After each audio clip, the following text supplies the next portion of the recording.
See us, we don't dare for the long run. We don't dare for the matter. Every challenge just make the flavor strong. It make the flavor join better. We be seasoned. Yeah, the grace just dey plenty. We be seasoned. Our story don't sweet like 20. No be child's play, we the lead now. We be seasoned. Future sweet, we don't see them now. Tell them, we be seasoned. Hi, and welcome to another episode of Seasoned. It's your host, Ajwa. Oh gosh, how are you all doing? Oh my gosh, it is a crazy hot time in Accra. For those of you who are not in Ghana, it is as if the ozone layer is completely gone and the sun is shining directly on us. It is boiling hot, but we're going to keep on keeping on. We have our ACs on, which pretty much don't work. Like I said in my last episode, some of us don't know whether it's perimenopause or it's really the sun, but I would like to think it is the sun that has just got us all going mad and crazy. Like I go to bed, I put on my AC, and in the middle of, I'm just like, with the AC on, I can't even use my duvet on me because it's just so bloody hot. It doesn't cool down at all.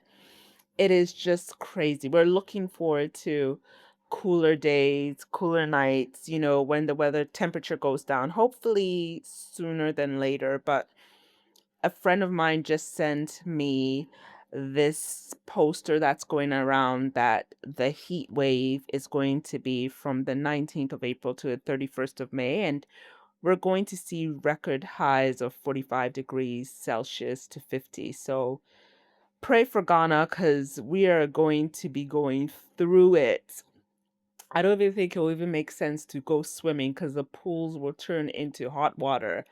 So at this time, we need our water bottles, our ACs, everything to keep us warm, to keep us cool. So for my fellow Ghanaians listening, keep cool, have your water bottles, your refillable bottles, and stay indoors as much as you can because outdoors is going to be blazing. Oh my gosh. But anyways, that's not why I'm here to talk about. I wanted to talk about I wanted to share some experiences that I have gone through in my youth.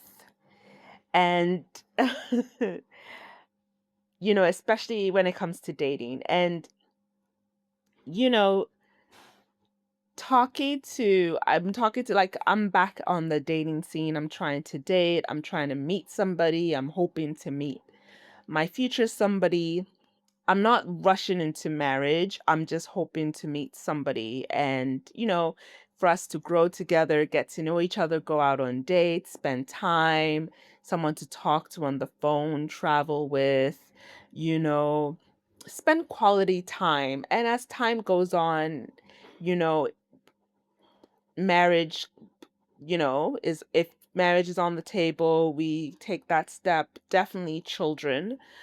But I just want to have someone in my life, I'm not in a rush to just pick somebody. I want to make sure that I'm using wisdom and discernment this time. But, there's a type of man I believe I should be with, and I believe that I'll be a good woman too. But I'm also not asking him to marry me anytime soon. I just want to go through that process of dating, courtship, companionship, friendship, have somebody's son as my partner. So I've been talking to a lot of friends and being back in Ghana. I know quite a few women who are also single and hoping to meet somebody as well. And they're around my age. And it's rough. The streets are just crazy, but I'm not looking for 100 men. We're all looking for just the one man that is right for us, So yeah, I had the opportunity to hang out with a girlfriend of mine this past weekend, and we were talking about dating and experiences and what's not. And I shared with her the types of guys I had dated during some of the lowest points of my life. And I remember that time period and, very clearly, as of like, I didn't even tell her the time period I was in. I was just trying to tell her that, listen, we've all dated guys we had no business dating. And just to make her feel like, she's not the only one who's made mistakes with partners, but I have too. I told her a few of my stories.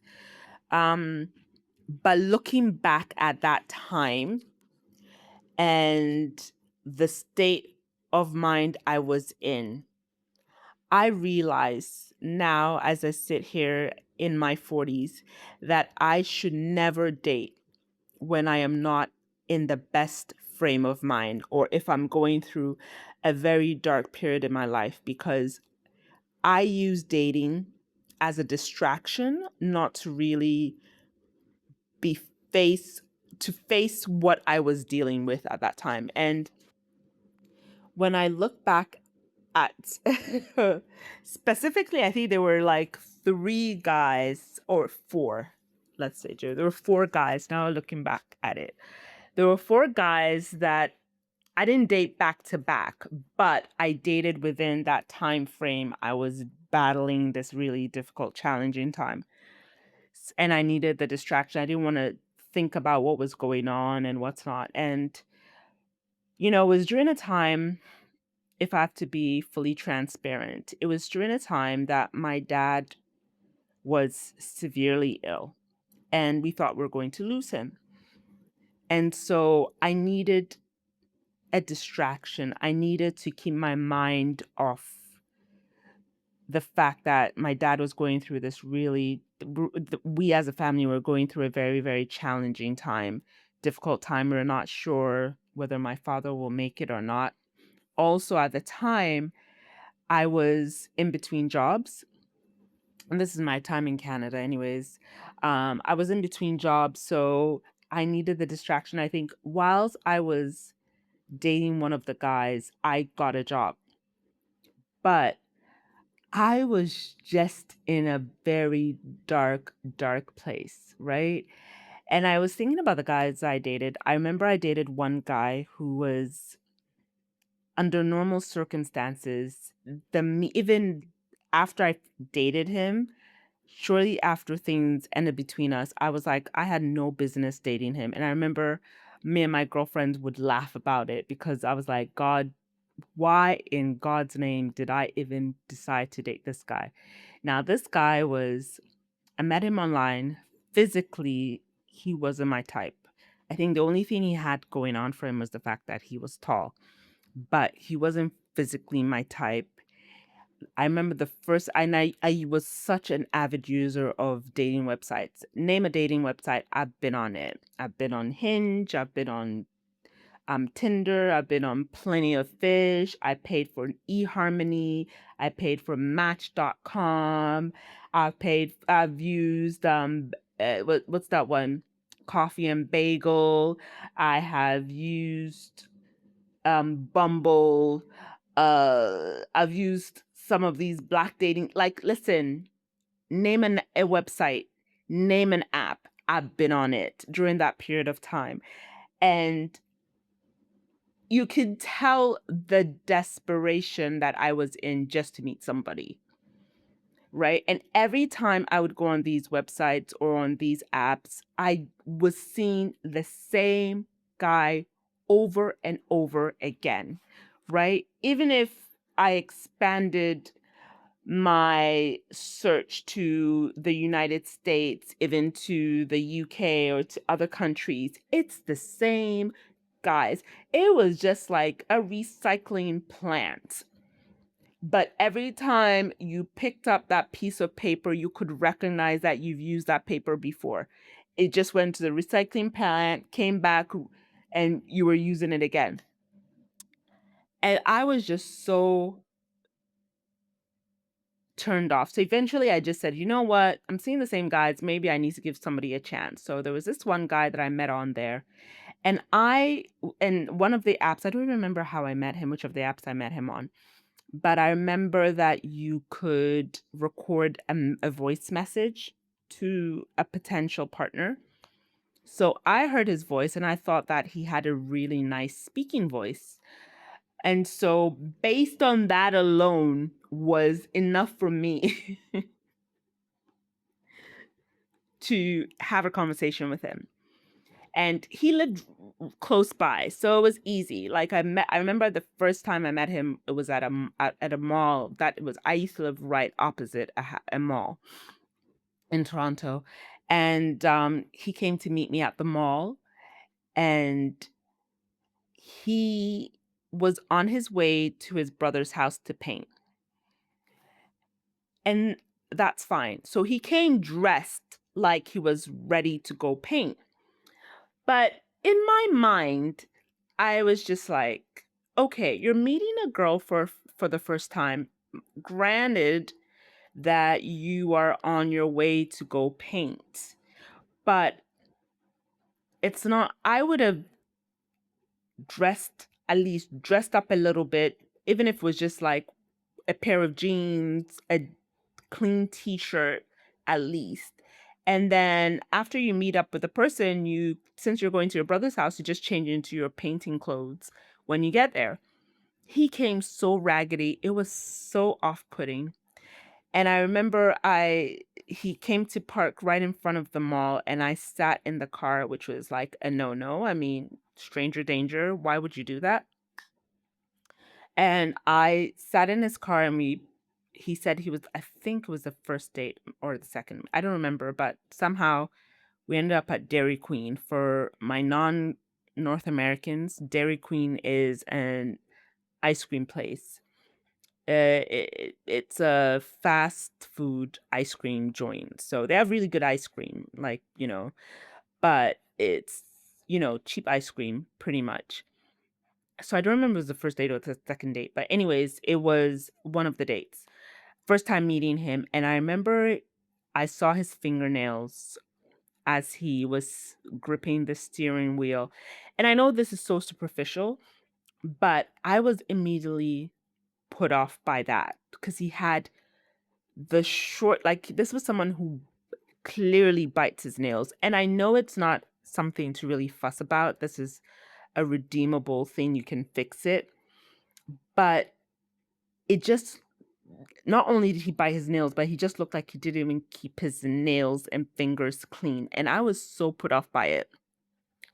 But you would think that if I was in a better state of mind, I would have said, ugh, no, not moving forward. But I still gave this man a chance.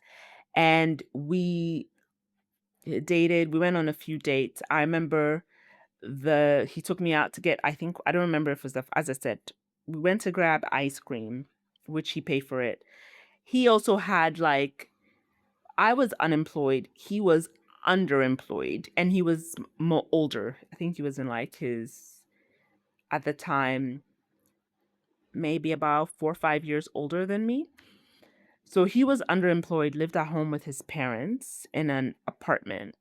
Now, no judgment for anybody, but if you're going to date somebody, if you're in your 30s, you want to date a guy who can at least have his own place where there's privacy, unless, he's moved his parents in. But it looked like he had moved into his parents' house. So he was underemployed. And as we were dating, he ended up losing his job. And this is the state of mind I was in. And so eventually, I think we went on another date, and it was for like, he came, I think I was having like a really bad day with concerning my dad's health. I think we had heard some not so pleasant news that day. So he came to cheer me up, and he asked me to meet him at Tim Hortons. For my non-North Americans, it is a Canadian brand coffee. It's all over the place. It is our Vide Cafe, but cheaper. for my Ghanaians, but a cheaper brand. And there was one right on my street. So he met me there and he offered to buy me a cup of tea because I asked that. I said I wanted a peppermint tea, a small one. And I was so we went to have this cup of tea, and then he took out his his coin purse, and right at the table, because I said I wanted a small tea, right at the table, he started counting the coins that he was going to use to purchase my tea. Now, somebody will say that, okay, what's wrong with that? I just was, again, put off by it because I just said, this is something that I shouldn't see how you pay for this. If you're going to pay for a cup of tea, like, do it at the cash or whatever, but right in front of me, like, I just realized that at that point, like, my standards were very low. Fast forward, we eventually went out on a date. He asked me out for dinner. He got there like an hour and a half late. I had just started, I think it was my second day of my job. He got there an hour and a half late. Mind you, he had asked me out for this dinner. I didn't even have the funds to even pay for two people. I could only afford to pay for myself. And we get there, because I always make sure that whenever I go out with someone, I always order what I know that I can pay for. So even if it's a date and the guy has offered to pay, I always make sure I order what I know I can afford to pay, because I am never going to burden someone with something that on a normal day I wouldn't be able to pay for, right? So I always try, even if it's me and my friends hanging out, I always get what I can afford. And so I could only afford a glass of water. And he ordered a glass of wine, and he kept saying, would you order this? Would you order that? So I started to order some stuff. The bill comes, and this man turns his back on the bill, and I end up having to pay. Now, everybody's going to be like, oh my gosh, you're so stupid. Mind you, this was like, I was in my early 30s. I was I'm going to justify it by saying I was in a very negative mindset. Thank God. And then after that, he started to get distant and cold, and he eventually ghosted me. And the reason why he ghosted me was he wanted us to be intimate. And I said no, because I was celibate at the time. And I said, no, I'm not going to sleep with you just because, you and I have gone out on a few dates. So he said a few choice words, to me, and then things wrapped up. And so that ended it. And then a few weeks later, he comes to me and says, we're going to have sex. And I said, I didn't have sex with you whilst we were dating. I'm not going to have sex with you after we're done dating. Like, no. And I just blocked and deleted him. And then I dated a guy who was homeless. I didn't realize he was homeless until after when we went on the date. Then I found out that he was homeless. Twice I made that mistake. The second homeless guy that I dated, well, it was never confirmed, but he owned a BMW, always was dressed in the nines, but he made me sit in his car. And then I saw the state of his car. It looked like he lived in his car. And every time I would talk to him, he was always in his car. It could be at 2 a.m. and this man is in his car working. He said he was working. So, but the state of his car, he had bags and bags of clothing, takeout food, leftover takeout food in the car, everything. So I am convinced that he was homeless. The other guy, he lived in a shelter. Yes, and I can go on and on and on about men I've dated, emotionally unavailable men, men who were in situations and never really made me aware of what was going on. Like, I have dated the gamut of men that were just unsuitable. And I ended up marrying one. I ended up marrying one. But like I said in my previous podcast, that in hindsight, when I look back at my dating life, and yes, I've dated some decent guys who are very hardworking, ambitious. But yeah, I've dated the guys who were very reminiscent of my dad in the sense that they were workaholics. So they loved their jobs, they worked really, really hard.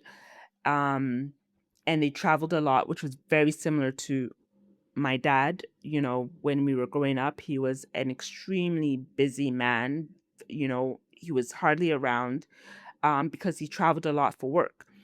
So I saw that as the standard, that at one point in my life, that a guy who's always working and busy and traveling for work should be the standard, because that's what I grew up with. And then, you know, finding out that I had an autoimmune condition, and then at one point in my life, my dad's illness, the mental state that I was in, every time I was in a very dark space, if whether it was something that was happening in my life or that was directly affecting me whatsoever, I made choices. I used dating as a way, as an escape from dealing with my issues. And I will never choose right. I would always choose men that I have no business dating. No business.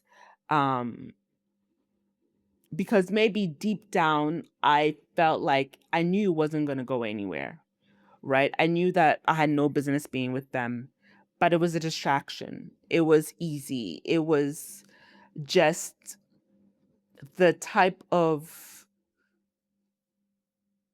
thing I needed at the time, but it ended up causing more problems for me. And it it made my self-esteem even go lower because I did not have a standard anymore. And I think I remember I said it in my sermon during Good Friday. I said, any man that would smile at me, I thought that could be possibly the one. And I made a lot of stupid decisions when it came to men. I remember many, many moons ago when I lived in Ghana, and I got ripped a new hole by a very good friend of mine because I did that. I was literally in traffic to Circle for an event. I was going to meet up with a friend at an event. There was an event happening at Circle before it became this whole big overpass thing. And I was on the ring road. And there was this guy who was in the next car next to me. And he was flirting with me through the window. Good looking guy. He has a very famous brother, which he will remain nameless. And this dude was in the car next to mine, and he was with his friend. And the dude said, do you mind if I jump into your car? So he jumps into my car, and we keep driving along.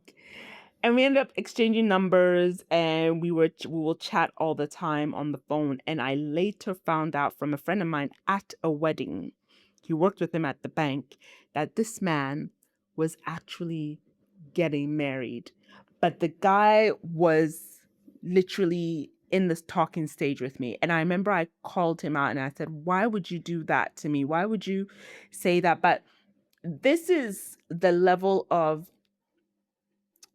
desperation that I will say what it, maybe somebody will um dispute what I was saying. I'm saying I was younger than I was. Some of these examples are in my 20s, in my early 30s. And um after that period of time, after I made all those stupid mistakes, I went on a dating hiatus. I just said, no, I went off all the dating websites, all the apps. I said I was done. God is gonna bring me my husband. And right before I met my ex, I put myself in another very cumbersome situation. Um, and then I met my ex right after, which now in hindsight, I think back and I said, again, I had just gone out of a weird situation. I don't even know what it was. And instead of taking time out to process, figure it out, when my ex came into the picture, I was so quick to jump onto him. And I look back and I say, I need to make sure, and I've said this before in my previous post, that now in my state, I am freshly divorced. Well, not fresh, I've been divorced since August of last year, but I'm divorced. I need to make sure that the next time I go into any situation, I'm not choosing because I'm in a bad state of mind. I'm needing a distraction. I need to be healthy. And I think I am now.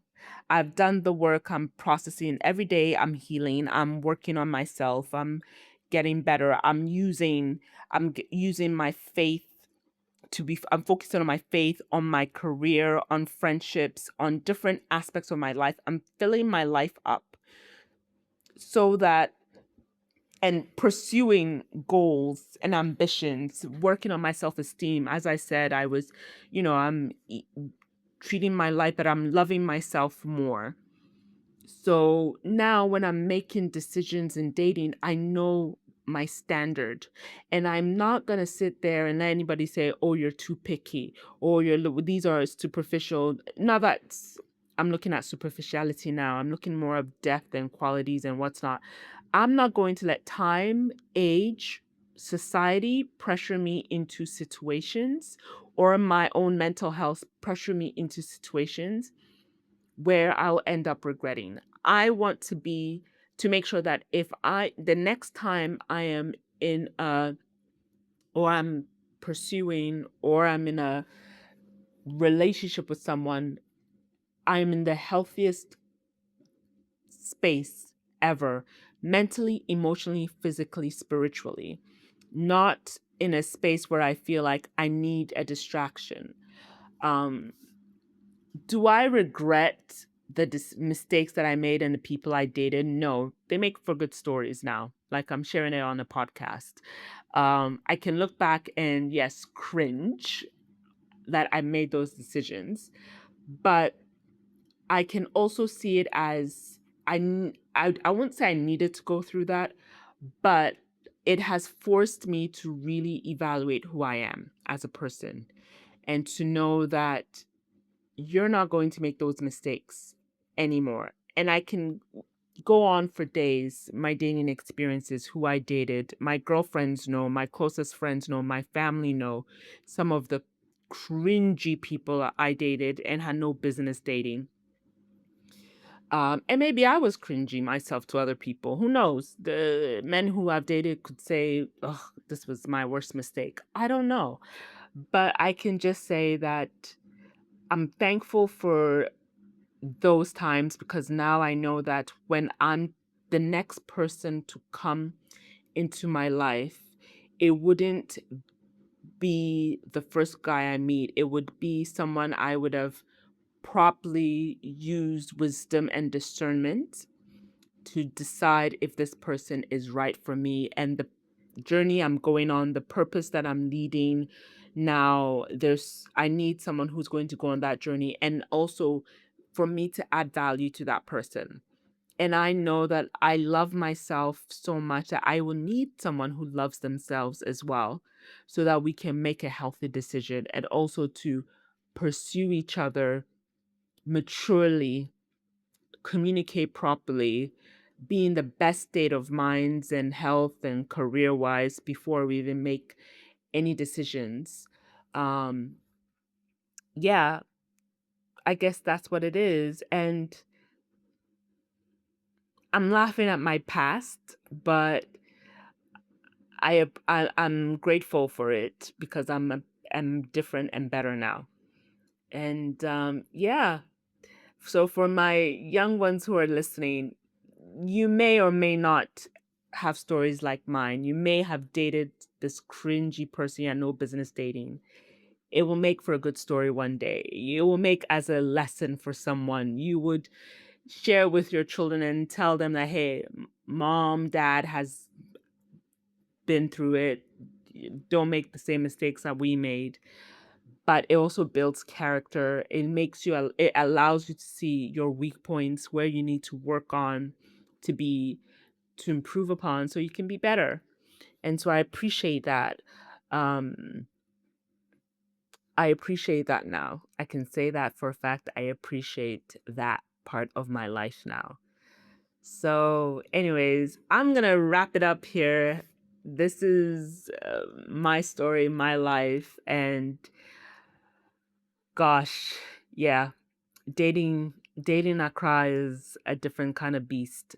Um, so yeah, I'm in the market. I'm hoping to meet my future somebody one day, but I'm taking my time. I'm taking my time. I'm in no rush. Friendship first. I'm looking to build slowly and gradually, and eventually see the person for who they are. And then, if they're not the one, walk away before it becomes too deep. If they are, hopefully we'll be on the same page. But yeah, it's just another story in my chapter of stories of chapter Adjoa. Anyways, that's it for me today. Thanks for tuning in. Don't forget to like, share, subscribe, share, tell me, comment, let me know what you think of my podcast. Share your stories with me. Let's laugh at our past mistakes and let's be grateful for the stories that we have and use them as lessons instead of hiding them. All right, guys. Have a good one. Catch you on the next one. I love you guys. I'm out. Yeah.